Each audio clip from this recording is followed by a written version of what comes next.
সেনাপতি জাহাগা হুজুর। এ কি করেছো আমার রাজ্যের হাল? আমার রান্না করা বিরিয়ানি খেয়ে তুমি করেছো কি হাল? এখন আমি ঘুম থেকে উঠে কি খাবো তোমাদের বাল? কে খেয়েছে সেই বিরিয়ানি, আমার রান্না করা বিরিয়ানি? জনাব বন্দি করো তাকে। পারবো না মহারাজ, কেন পারবে না, কেন পারবে না? আমি কি তোমাকে বেতন দিয়ে রাখিনি? এখনো 3 মাসের বেতন বাকি রয়েছে জাহাপনা। কে বলেছে?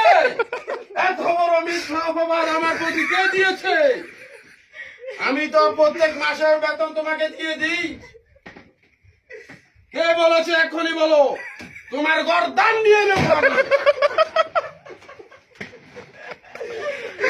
সেনাপতি, এখনো কথা বলছো না? কে বলেছে তোমাকে মিথ্যা অপবাদ আমার প্রতি দিতে? জয়নাল দিয়েছে। কেউ